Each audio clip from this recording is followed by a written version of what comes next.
पदार्थां का जो पद संख्या 86 है।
मिलत न कतहु शांति सुखमय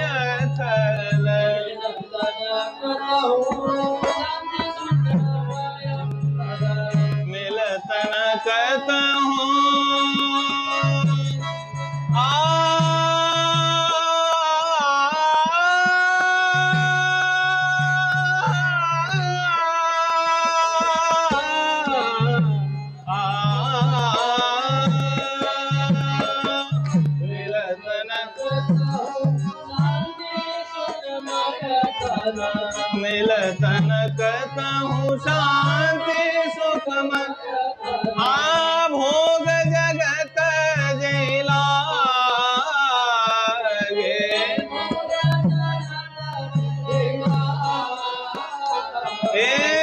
भोग जगत जिला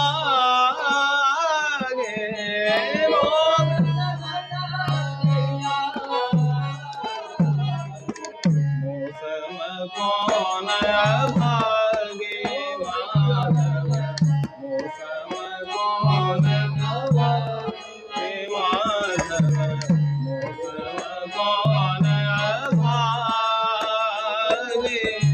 नाथ करहु अब सहज कृपा तुम नाथ करहु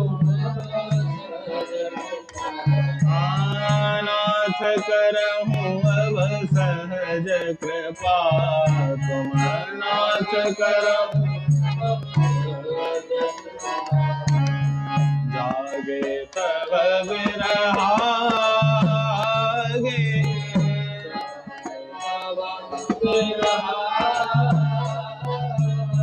मनो तुम्हारो पद कमलन को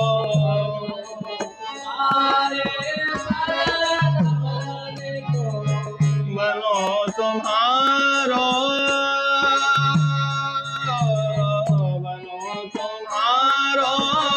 पद कमलन को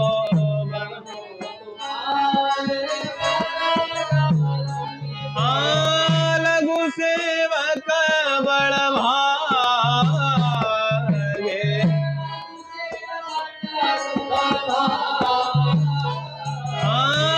लघु सेवक बड़ भागे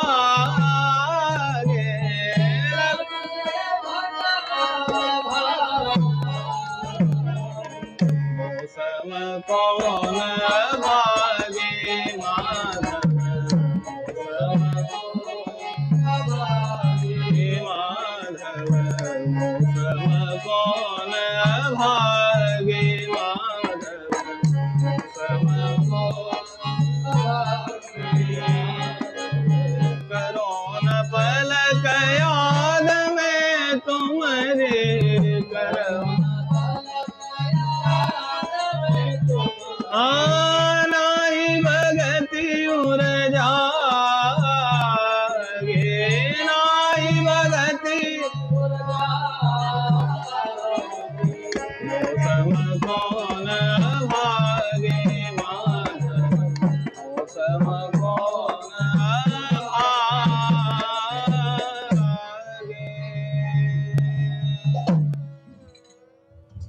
हरि बाबा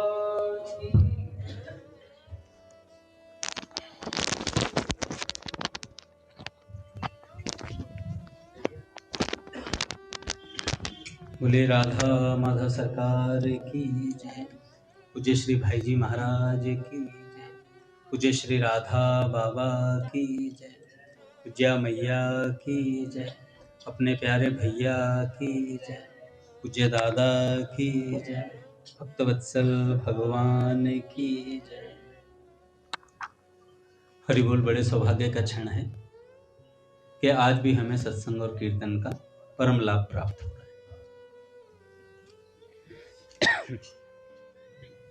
पहले पूज्य सेठ जी के कुछ विचार सुनेंगे, उसके बाद अपना कल जो भक्त का चरित्र रह गया था वो कंटिन्यू करेंगे। पूज्य सेठ जी कहते हैं, साधन की तीव्रता, जिस प्रकार सांस की गति निरंतर चलती रहती है उसमें कभी विराम नहीं होता, उसी प्रकार भगवत प्राप्ति के लिए साधन भी तैल धारावत सदा सर्वदा चलता रहना चाहिए, उसमें भी विराम नहीं होना चाहिए। जिस व्यक्ति के द्वारा निरंतर भजन ध्यान होता रहता है उसके कल्याण में किसी प्रकार की कोई गुंजाइश नहीं है। जिसका भजन तैल धारावत होता है उसके कल्याण में किसी प्रकार की गुंजाइश नहीं है। सेठ जी कहते हैं, क्योंकि गीता में भगवान स्वयं कहते हैं, हे कुंती पुत्र अर्जुन, यह मनुष्य अंत काल में जिस जिस भी भाव को स्मरण करता हुआ शरीर का त्याग करता है, उसको ही प्राप्त होता है, क्योंकि वह सदा उसी भाव से भावित रहता है। अच्छा, अगर नहीं रह पाए तो अंत समय में अगर मान लो जीभ पे लकवा मार गया तो, कोमा में चला गया तो, उस समय भगवान उसका चिंतन करते हैं। जिसने जीवन भर भगवान का सतत चिंतन किया है, सतत स्मरण किया है, अंत समय में अगर उस भक्त को कुछ हो जाता है तो उसके लिए फिर भगवान उसका स्मरण करते हैं।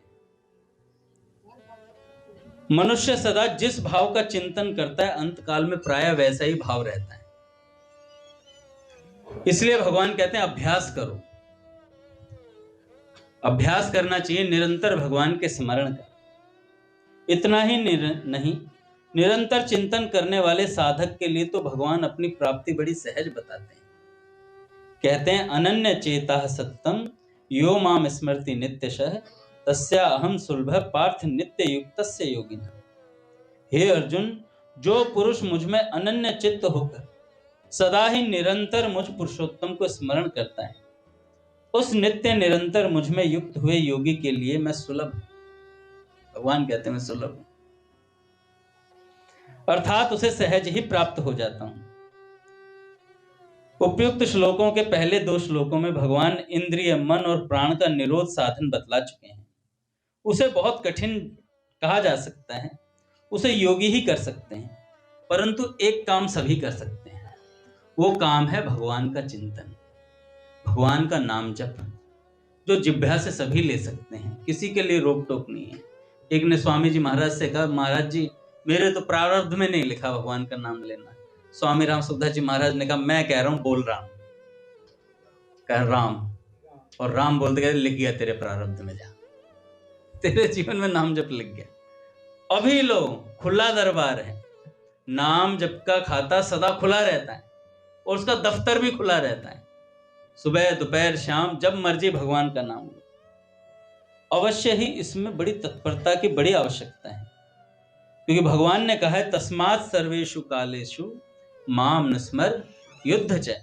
तो सेठ जी कहते हैं जब युद्ध के समय भगवान का स्मरण हो सकता है, अभी तो तुम युद्ध भी नहीं कर रहे, कोई कहां युद्ध है, कोई कई कई घंटे हम खाली बैठ जाते हैं, उस समय भगवान का नाम लिया जा सकता है।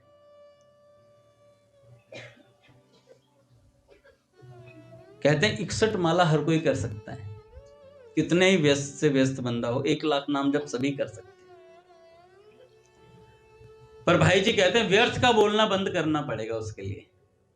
जो व्यर्थ भाषण होता है हमारा, उसको बंद करना पड़ेगा। तत्पर होकर करने पर भी यदि जीवन काल में भगवत प्राप्ति नहीं हुई तो अंत काल में तो निसंदेह ही हो जाती है, जो निरंतर स्मरण कर। आज मैंने एक वीडियो, एक रील भेजी थी परिकर पे, बड़ी सुंदर। पूज्य श्री अपने विनोद बाबा कहते हैं कि राधा रानी से हमें कोई इच्छा नहीं, कुछ नहीं चाहिए इस संसार, कुछ भी नहीं चाहिए, पर हम एक आशा लेकर के मरेंगे कि हे राधा रानी आपका दर्शन नहीं हुआ, हे राधा रानी आपको इन आंखों से नहीं देखा, ये आशा लेकर मर जाएंगे और कोई चाहना नहीं करेंगे संसार की, बस आपकी आशा लेकर के मरेंगे। तो भक्त तो निरंतर यही चाहता है कि मुझे किसी प्रकार भगवान का दर्शन हो जाए।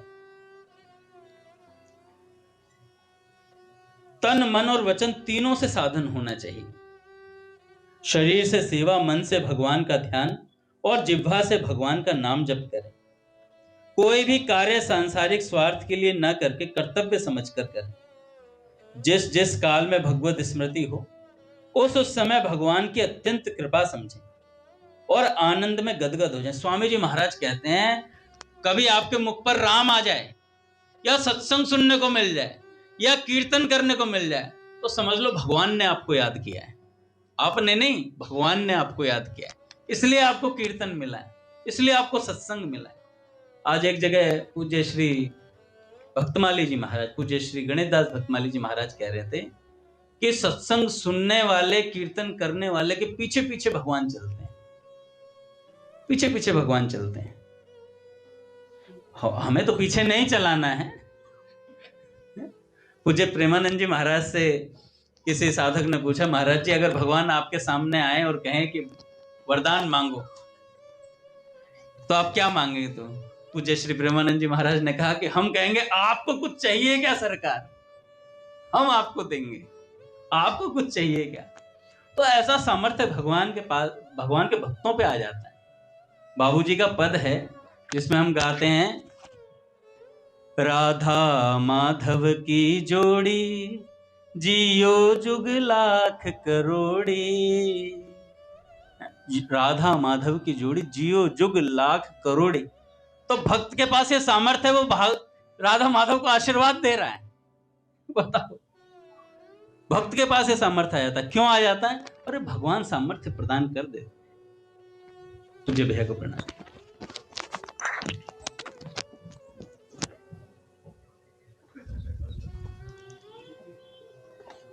तो तन मन वचन तीनों से साधन होना चाहिए। शरीर से सेवा, मन से भगवान का ध्यान और जीभ से भगवान के नाम का जप। कोई भी सांसारिक कार्य स्वार्थ के लिए न करके कर्तव्य समझकर करें। जिस जिस काल में भगवत स्मृति हो उस समय भगवान की अत्यंत कृपा समझें और आनंद में गदगद हो जाएं भैया। जब जब भगवान की याद आए, भगवान का नाम लिया जाए, भगवान का कीर्तन मिल जाए, सत्संग मिल जाए, तो समझ लेना भगवान ने हमें याद किया है। गदगद हो जाओ। जिस क्षण में भगवान की विस्मृति हो जाए उसके लिए बड़ा भारी पश्चाताप करें। कह हनुमंत विपत्ति प्रभु सोई, जप तप सिमरन भजन न होई। तो जिस जिस भगवान की अगर विस्मृति हो जाए तो बड़ा भारी पश्चाताप करें। इस समय यदि मेरी मृत्यु हो जाती तो न मालूम क्या दशा होती। अगर हम भगवान की विस्मृति में हैं, भगवान को याद नहीं कर रहे हैं, उस समय मृत्यु हो जाए तो क्या दशा होगी। सभी बातों में हमें अपना सुधार करना चाहिए। हम मंदिर में जाएं तो हमें श्री विग्रह में बहुत श्रेष्ठ भाव रखना चाहिए।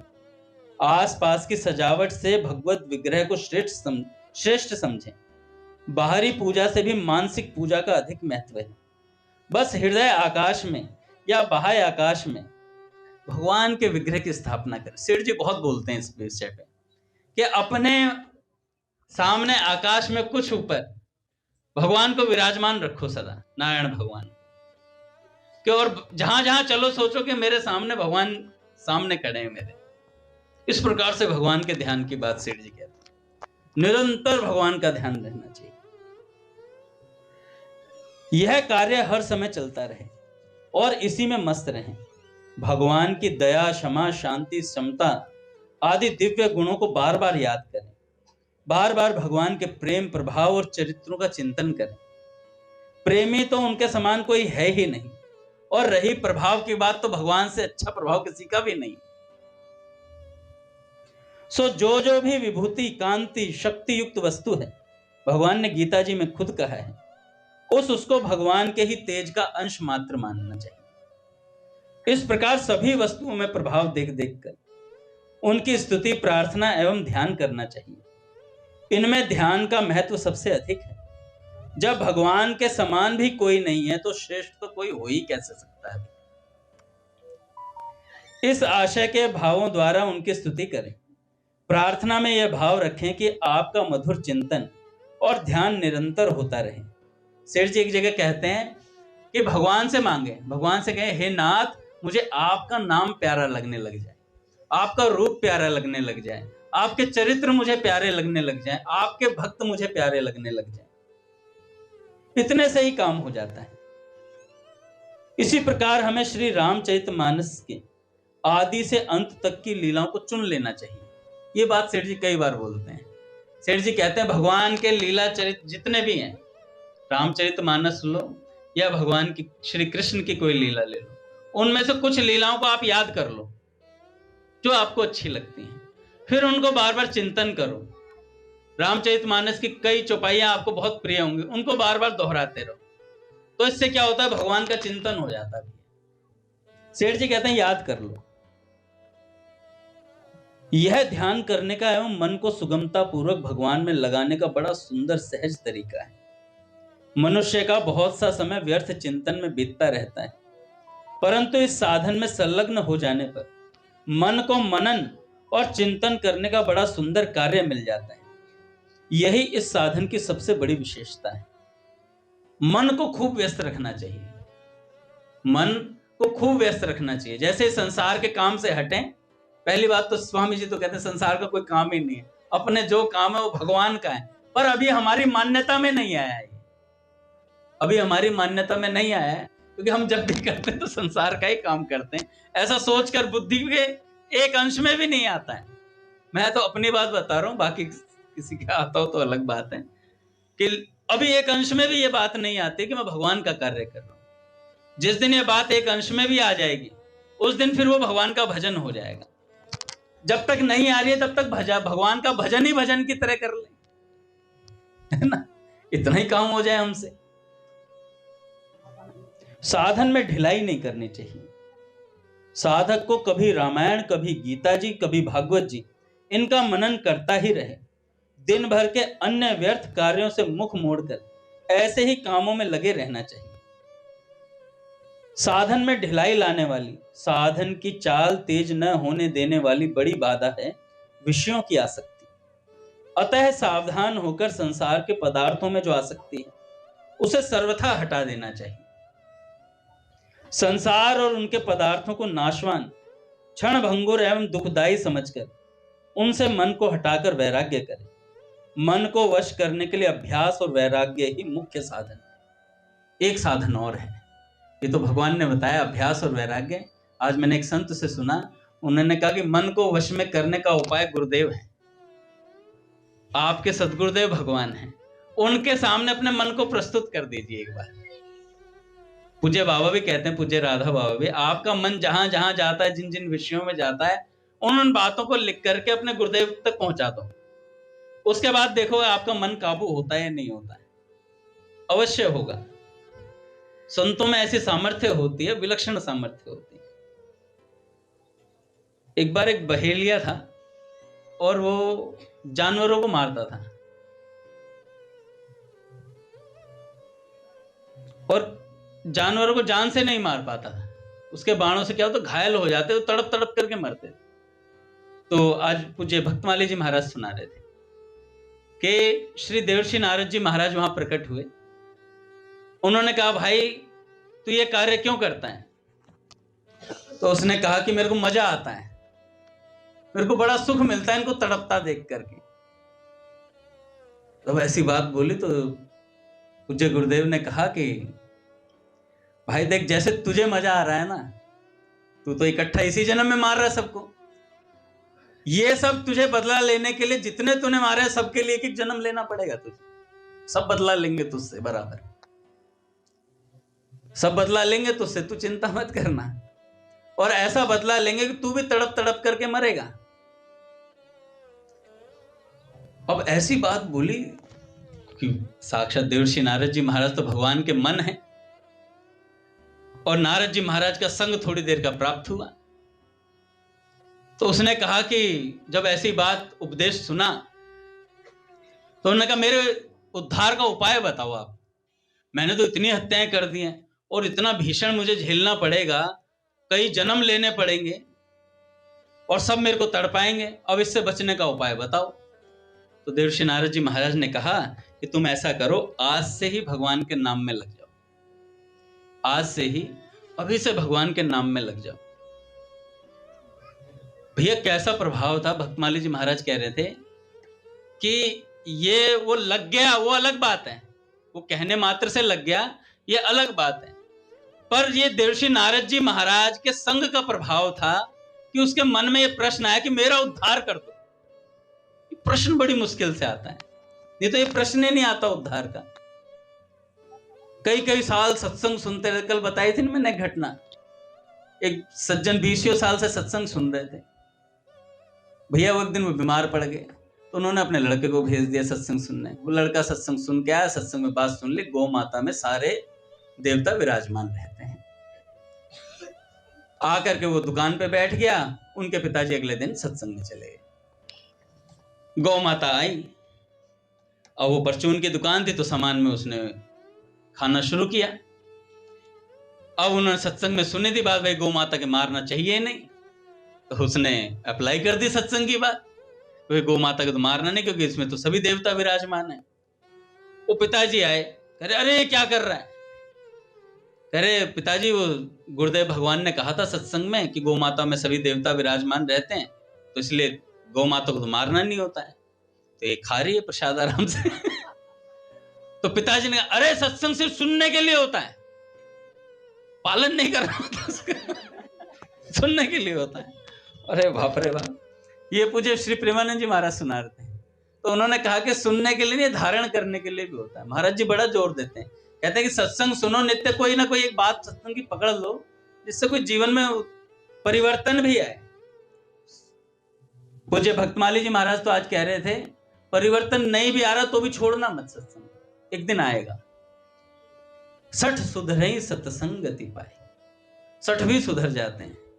मतलब अभी मैं नहीं सुधर पा रहा हूं तो इसका मतलब 60 से भी कोई उच्च श्रेणी होती होगी। आज कौन कह रहा था मेरे बगल में खड़ा होकर के, कोई कह रहा था भैया इस प्रश्न को किसी ने बोला था, हाँ श्यामाचरण भैया अपने तो कह रहे थे, अपने भैया श्यामाचरण बड़े विलक्षण महात्मा है श्यामाचरण प्रभु अपने। मैंने कहा उदास क्यों बैठे हो? अरे प्रसन्नता की बात भी क्या है, भगवान नहीं मिले अभी तक। संतों की हर बात में कोई सूत्र नहीं मिल जाता भैया। कह रहे प्रसन्नता की बात ही क्या है, तो भगवान नहीं मिले फिर प्रसन्न किस बात की? बड़ी विलक्षण बात है, चाहे कैसे भी कही गई हो लेकिन एक सूत्र तो है। तो साधन में ढिलाई नहीं आनी चाहिए और ऐसी चीजों से दूर रहना चाहिए जो विषयों में आसक्ति पैदा करती हैं।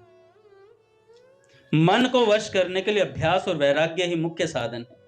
कोई कहे कि सब लोग इस प्रकार के साधन नहीं करना चाहते, सो दूसरे की ओर न देखकर हमें तो करना ही चाहिए, हमें तो करना ही चाहिए। साधक को एक बात और जान लेनी चाहिए कि मनुष्य की प्रकृति स्वाभाविक ही पतन की ओर है और वो प्रवाहित होती रहती है। पट खुलेंगे महाराज। श्री राम जय जय राम, श्री राम जय जय राम, श्री राम जय जय राम, श्री राम जय राम, श्री राम जय जय राम,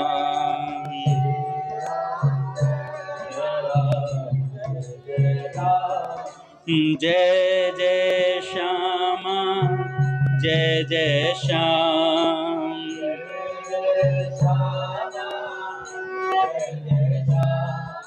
जय जय श्री वृंदावन धाम,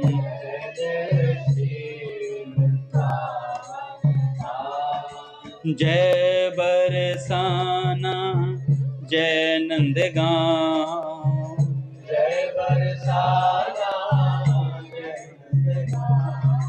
पावन राधे तेरो नाम,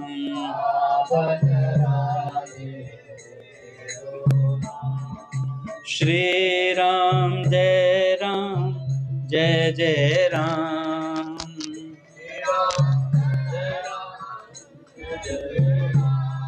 श्री राम जय जय राम,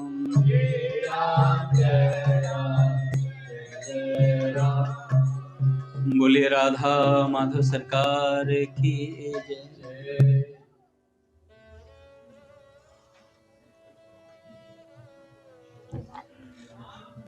गुरुदेव भगवान की जय। तो सेठ जी कहते हैं साधक को एक बात और जान लेनी चाहिए कि मनुष्य की प्रकृति स्वाभाविक ही पतन की ओर प्रवाहित होती रहती है। इसलिए कोई आसुरी संपदा का प्रचार करना चाहे तो तुरंत होने लगता है, परंतु दैवी संपदा का सुंदर सात्विक प्रचार करने में बड़ी बड़ी कठिनाइयों का सामना करना पड़ता है। इसे समझकर सदा सावधान रहना चाहिए और 1 मिनट भी व्यर्थ नहीं खोना चाहिए। पूज्य श्री प्रेमानंद जी महाराज कहते हैं, जैसे जल होता है, जल की वृत्ति है नीचे की तरफ गिरते रहना, तो जल को उठाने के लिए क्या चाहिए? ऊपर मोटर यंत्र चाहिए कोई। तो महाराज जी कहते हैं ऐसे ही मन की गति है, वो हमेशा नीचे की तरफ ही जाता रहता है, तो उसे मंत्र की आवश्यकता है। जैसे जल को चढ़ाने के लिए यंत्र की आवश्यकता है, ऐसे ही मन को भगवान की तरफ ले जाने के लिए मंत्र की आवश्यकता है। तो भगवान का नाम पकड़े रहें, 1 मिनट भी व्यर्थ नहीं खोना चाहिए, निकम्मा नहीं रहना चाहिए। निकम्मा रहने पर ही प्रमाद, आलस्य आदि दुर्गुण आ घेरते हैं। अतः जब तक मन संसार के संकल्पों से रहित होकर परमात्मा में नहीं लग जाता, तब तक बड़ा भारी खतरा है। भगवान नाम की खेती करनी चाहिए। अच्छा, भगवान नाम की जो खेती करता उसकी परवाह भगवान करते हैं। जो निरंतर भगवान के नाम में लगा रहता है उसकी परवाह भगवान करते हैं। अपने चंद्रशेखर बाबा हुए, एक ही लंगोटी रखते थे अपने पास, अपना गोविंद कुंड पे रह करके भजन करते, और वो एक लंगोटी भी जर्जर हो गई महाराज, वो खराब हो गई, फट गई, तो उन्होंने कुटिया से बाहर जाना बंद कर दिया। कुटिया से बाहर ही नहीं गए, अपना नाम जब चल रहा है, श्री जी का चिंतन चल रहा है।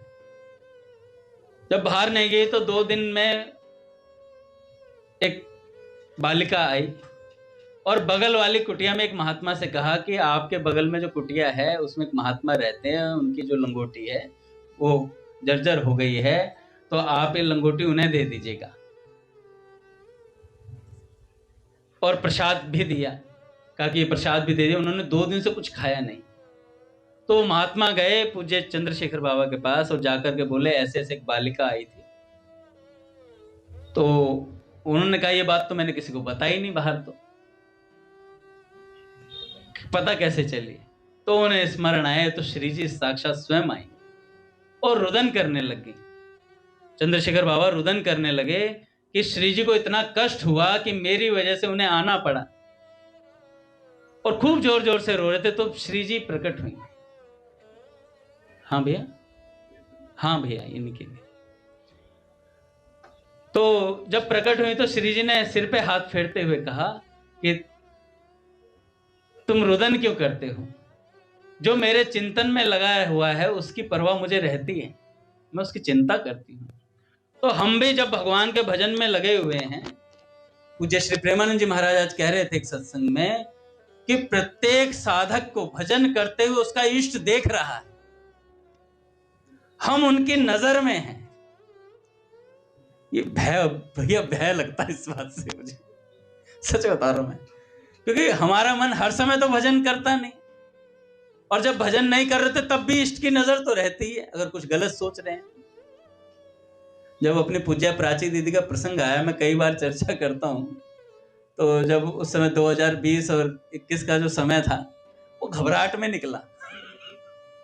कईया को तो प्यार है भगवान के चिंतन में निकला, कई साधकों का घबराहट में निकला, मेरे जैसों का, जो मन से बड़े गलत विचार मतलब मन में आते रहते हैं, जिनके ऊपर।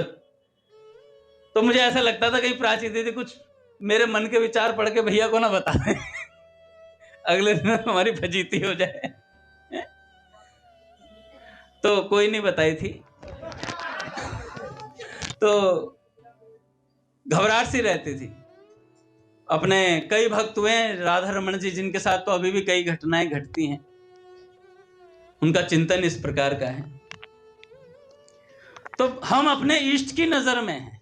आज मैं जब ये बात सुन रहा था महाराज जी की, तो मैंने कहा बड़ी खतरे की बात है और बड़ी प्रेम की बात है भगवान की। पूज्य स्वामी जी महाराज साधक संजीवनी में कहते हैं कि सिद्ध पर मेरी नजर कम रहती है। भगवान कहते हैं सिद्ध पर कम नजर रहती है, साधक भक्त पर मैं हमेशा फोकस लाइट डाले रहता हूं, साधक भक्त पर, क्योंकि सिद्ध तो पहुंच गया है, आराम से कर लेगा सब कुछ, पर जो साधक है उसको कदम कदम पर संभालना। कौन सी चौपाई है आशीष? जैसे राखही महतारी, जिमी बालक राखही महतारी, करूं सदा तिनके रखवारी। तो हमें भगवान बिल्कुल ऐसे ही देख रहे हैं, और जब देख रहे हैं तो हमारे विचारों को भी देख पढ़ सुन रहे हैं, हम किसके बारे में क्या सोच रहे हैं क्या नहीं सोच रहे। तो भगवान नाम की खेती करनी चाहिए भी। भगवान का नाम बीज है जिसे हृदय के खेत में बो देना चाहिए। चित्त की वृत्ति जल है, चित्त वृत्ति रूपी जल संसार सागर की ओर प्रवाहित हो रहा है। इसे उधर से रोककर धान के खेत की तरह इस खेत को सींचना है। ज्यों-ज्यों उधर का प्रवाह रोककर इधर प्रवाहित किया जाएगा, त्यों ही त्यों खेत हरा भरा होने लगेगा। नाम का बीज बोने के बाद चित्त वृत्ति जल है, वो संसार की ओर प्रवाहित है, उसे हमें कहां करना है? इधर अपने खेत की तरफ करना है। धान का खेत अधिक जल चाहता है, उसे जल से सींचना बंद कर दिया जाए तो खेत सूख जाता है, परंतु इसमें यह विशेषता है कि यह सूखता नहीं।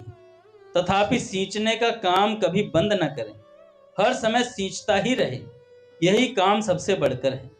और जब इससे बढ़कर अन्य कोई कार्य नहीं, तब फिर किसे किया जाए? इसे ही करता रहे। इस प्रकार सींचते सींचते जब नन्हे नन्हे धान के पौधे बड़े होकर उनमें बाले निकल आवें, अर्थात भगवत भजन सत्संग ध्यान वैराग्य आदि में रुचि होने लगे, नाम जप का बीज बो करके चित्त वृत्ति को बार बार इधर लाता रहे, तो फिर क्या होगा? सत्संग भजन भगवत भजन ध्यान वैराग्य आदि में रुचि होने लगी। तब मान बढ़ाई आदि पक्षियों से सावधानी के साथ खेत की रक्षा करनी चाहिए। मान बढ़ाई पक्षी ये उठा के ले जाते हैं साधक को, जो सिद्ध बनता है उसे गिद्ध उठा ले जाते हैं। इसलिए पूज्य ज्ञा प्रसाद जी महाराज कहा करते थे, सदा साधक बने रहो, सदा साधक बने रहो। इस समय अत्यधिक सावधानी की आवश्यकता है। कहीं ऐसा ना हो कि हम पक्षियों के सुंदर मधुर गान को सुनकर अपने को भूल जाएं। पूज्य भैया कहते हैं, एक शिकारी आएगा फिर वो दाना डालेगा, तुम दाने को मत चुगना मत चुगना मत चुगना, नहीं तो मारे जाओगे फिर पीछे पछताओगे। अच्छा, ये गाना गाते गाते पक्षी कूद जाते हैं उसमें। ऐसे ही होता है। जब विषय कुछ सामने आते हैं, विकार सामने आते हैं, तो हम क्या कहते हैं? अरे नहीं नहीं नहीं, हमें तो इन सब चीजों से बचना चाहिए, और कूद जाते हैं। ऐसा ही होता है। हमें ये चीज नहीं देखनी चाहिए, फिर भी देख डालते हैं। ये चीज नहीं सुननी चाहिए, फिर भी सुन डालते हैं। तो ये वही गाना गा रहे हैं, एक शिकारी आएगा अंगद दाने को मत चुगना, और वो चुग डालता है। तो साधन की तेजी के लिए निष्काम भाव बड़े महत्व की वस्तु है। निष्काम भाव होने पर जल्दी लाभ होता है। हम लोगों में स्वार्थ की मात्रा बहुत बढ़ गई है, इसी से साधन तीव्र नहीं हो रहा है। हर एक बात में पद पद पर स्वार्थ की भावना काम करती रहती। 5 व्यक्तियों के लिए बाजार से चीज आई तो बढ़िया मैं ले लूं। अब जैसे कई बार होता है भैया, मतलब रसगुल्ले आए तो ज्यादा रसगुल्ले अंगद दास खाए हैं। अब जैसे माँ है, माँ मेरे पे बड़ा ध्यान रखती हैं। जैसे भोग होता है, ठाकुर जी बोला, अब अंगद दास चाहता है सारा भोग ठाकुर जी का अंगद ही पा जाए और किसी को ना मिले। गौरंग ने हरि बोल बोला है, मैं समझ गया। तो ये वृत्ति होती है भैया, इसमें भी सुधार आने की बड़ी आवश्यकता है। मैं तो पूज्य भव्य भैया से कहता, भव्य भैया कुछ ऐसा आशीर्वाद दो, आपके जैसी बुद्धि हो जाए मेरी थोड़े दिन, कि फिर अभ्यास बढ़ जाएगा, फिर जीवन भर चल जाएगी। थोड़े दिन तो हो जाए एक बार, थोड़े दिन, पूरे दिन भैया आप जैसी वृत्ति मेरी जीवन भर बनी रहे। आपके आसपास के भक्त कह रहे होंगे, भैया बदल दो यार।